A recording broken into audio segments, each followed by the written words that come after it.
بسم اللہ الرحمن الرحیم۔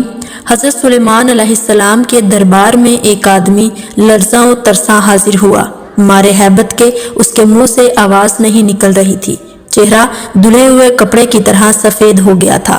حضرت سلیمان علیہ السلام نے اس کی یہ کیفیت ملاحظہ فرمائی تو پوچھا، اے خدا کے بندے، کیا بات ہے؟ تو اتنا گھبرایا ہوا اور مضطرب کیوں ہے؟ اس نے عرض کیا کہ یا حضرت، مجھے اسرائیل علیہ السلام نظر آیا۔ اس نے مجھ پر ایسی غضب آلود نظر ڈالی کہ میرے ہوش و خواص گم ہو گئے، رواں رواں تھرا گیا۔ اب بار بار اسرائیل علیہ السلام کی وہ صورت آنکھوں کے سامنے آتی ہے، اس لیے مجھے کسی گھڑی بھی چین نہیں آ رہا۔ اس نے التجا کی کہ آپ ہوا کو حکم دیں کہ وہ مجھے یہاں سے ہزاروں میل دور ملک ہندوستان میں چھوڑ آئے، ممکن ہے اس تدبیر سے میرا خوف کچھ دور ہو جائے۔ حضرت سلیمان علیہ السلام نے اسی وقت ہوا کو حکم دیا کہ اس شخص کو فوراً ہندوستان کی سرزمین میں پہنچا دے۔ جو ہی اس شخص نے قدم زمین پر رکھا، وہاں اسرائیل علیہ السلام کو منتظر پایا۔ آپ نے اللہ کے حکم سے اس کی روح قبض کر لی۔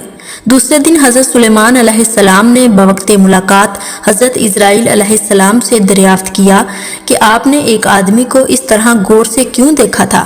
کیا تمہارا ارادہ اس کی روح کو قبض کرنا تھا یا پھر اس بیچارے کو غریب الوطنی میں لاوارث کرنا تھا؟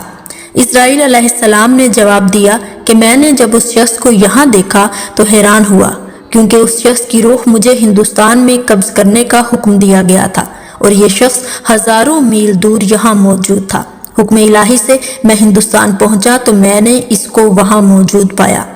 اس سے ہمیں سبق ملتا ہے کہ انسان لاکھ تدبیر کرے، تقدیر اسے وہیں لے جاتی ہے جہاں اس کا نصیب ہو، اور وہ خود تقدیر کے عزائم پورا کرنے کے لیے اسباب فراہم کرتا ہے۔